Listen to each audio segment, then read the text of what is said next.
sehingga kita masih bisa berkumpul sholat berjamaah bersama di masjid ini dengan sihat walafiat. Salawat dan salam kita tunjukkan kepada Nabi besar Muhammad SAW, yang mana nanti kita harapkan syafaatnya di yaumil akhir. Amin. Bapak Ibu yang kami hormati, barangkali apa yang saya sampaikan ini sudah sering juga disampaikan oleh pendakwah-pendakwah lain, bahwa bulan Ramadan ini adalah bulan yang selalu kita nanti-nantikan bersama. Karena apa? Karena bulan Ramadan adalah bulan di antara bulan dalam satu tahun ini yang punya keistimewaan atau keutamaan yang luar biasa. Di sini ada kewajiban puasa yang diwajibkan kepada kita sebagai umat Islam, sebagai orang-orang yang beriman. Dalam Quran surat Al-Baqarah ayat 183 sudah sering juga Bapak Ibu dengar. Ya ayyuhalladzina amanu kutiba alaikumus syiyam kama kutiba alal ladzina min qablikum la'allakum tattaqun. Hai orang-orang yang beriman, jadi yang kita diseru adalah orang yang beriman. Diwajibkan atas kalian berpuasa sebagaimana diwajibkan atas orang-orang sebelum kalian agar kalian bertakwa. Bagi orang yang beriman harus percaya bahwa ini adalah perintah Allah yang harus kita kerjakan. Kecuali orang yang tidak beriman. Kita sebagai orang yang beriman diharuskan untuk berpuasa karena apa? Di sini banyak keutamaan dengan puasa. Jadi umat Islam telah sepakat tentang wajibnya puasa Ramadan dan merupakan salah satu Islam yang dapat diketahui dengan pasti merupakan bagian dari agama.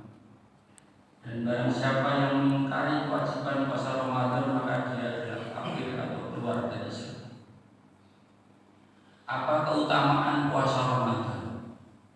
Banyak sekali hadis-hadis yang menerangkan tentang keutamaan bulan Ramadan ini. Di dalam hadis Nabi SAW disebutkan dalam hadis muttafaqun alaih yang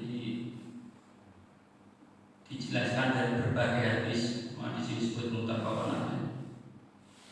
Orang yang berpuasa di bulan Ramadan karena iman dan mengharap pahala dari Allah, maka dosanya di masa lalu pasti diampuni. Kita tahu bahwa manusia tidak lepas dari salah dan dosa, sehingga dalam puasa Ramadan ini akan menghapus dosa-dosa kita di masa lalu.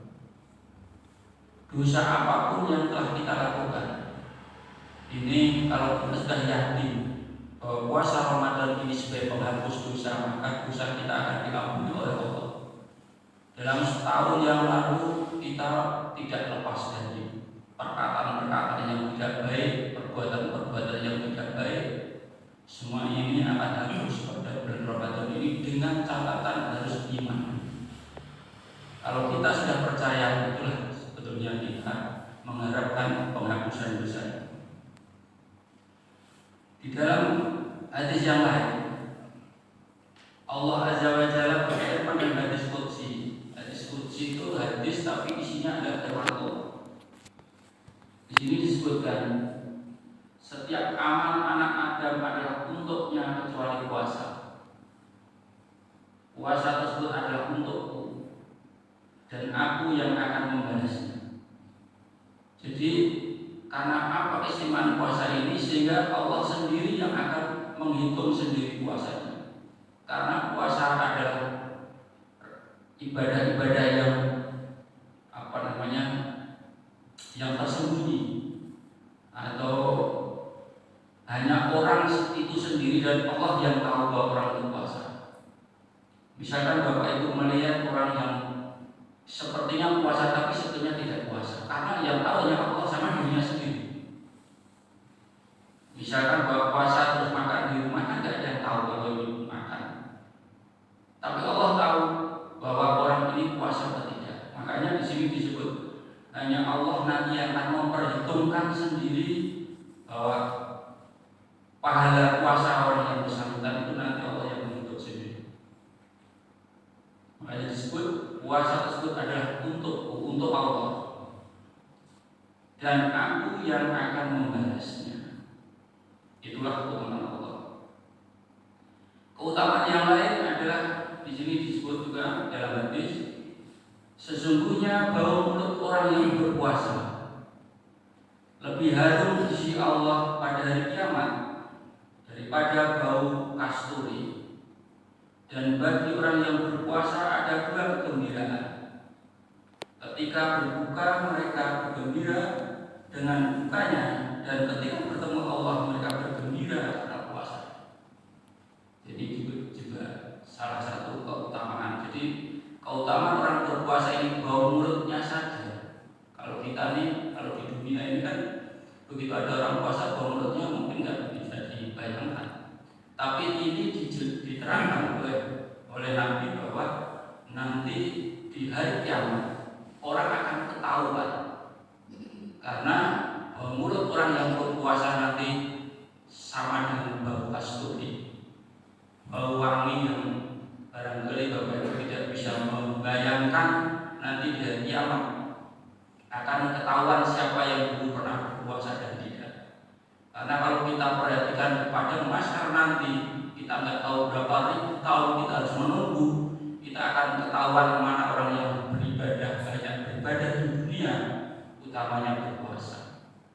Karena puasa ini adalah punya keutamaan yang luar biasa, sehingga orang pun akan ketahuan juga bau mulutnya saja sudah wangi karena senang berpuasa di dunia. Selain senang berpuasa di dunia, bau mulutnya wangi, tadi juga ada kesenangan. Jadi mungkin Bapak Ibu akan perhatikan juga ketika kita berbuka itu senangnya luar biasa. Makanya di sini disebut ada dua kegembiraan orang yang berpuasa ini. Pertama, gembira ketika berbuka. Tidak ada orang yang tidak senang ketika berbuka puasa. Yang tadinya seharian lapar, haus, kemudian ada adzan maghrib, itu sudah luar biasa senangnya. Dan kegembiraan yang lain nanti menghadap Allah karena pahala puasa. Jadi orang yang beriman, orang yang Islam, orang yang beribadah karena Allah pasti nanti mengharapkan akan bertemu Allah. Karena disebutkan dari ayat lain, Allah tidak akan ingin ketemu, tidak akan ingin melihat orang yang berbuat durhaka. Tapi orang yang beriman harus mengharap nanti akan bertemu. Kemudian keutamaan yang lain di dalam hadis Nabi disebutkan, sesungguhnya di surga ada sebuah pintu yang disebut Ar-Rayyan. Pada hari kiamat orang-orang yang berpuasa masuk surga melalui pintu tersebut, dan tidak masuk melalui pintu tersebut seorang pun kecuali mereka. Jadi tidak boleh orang yang tidak puasa akan masuk pintu surga Ar-Rayyan. Karena ini diperuntukkan untuk orang yang berpuasa. Dikatakan pada mereka, di mana orang-orang yang berpuasa, maka orang-orang yang berpuasa pun berdiri dan tidak masuk melalui pintu tersebut seorang pun kecuali mereka. Jika mereka sudah masuk, pintu tersebut ditutup dan tidak ada seorang pun yang masuk melalui pintu tersebut. Jadi pintu surga Ar-Rayyan itu hanya khusus orang yang berpuasa.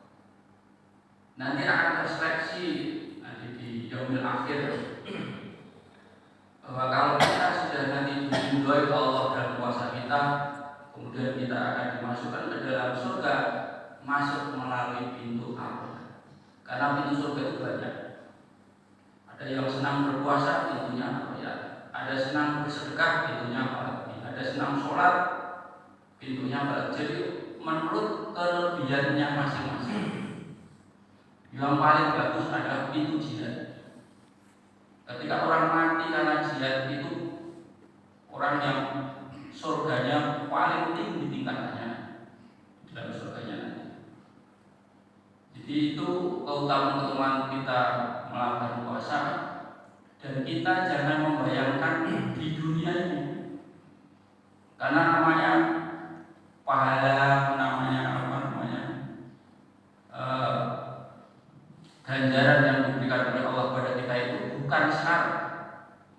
Kalau kita yakin bahwa nanti kita apa yang kita lakukan pada saat ini, ibadah kita saat ini akan diterima, kita mengharapkan nanti kalau di dunia tidak ada. Orang di dunia itu kalau kita membaca riwayat lain, di dunia adalah nerakanya orang yang beriman. Di akhirat adalah surganya orang yang beriman. Kalau dibilang bukan nerakanya orang yang beriman, berarti di dunia ini adalah susah. Kalau orang di dunia ini susah, tapi juga tidak beribadah, itu malah ruginya 2 kali.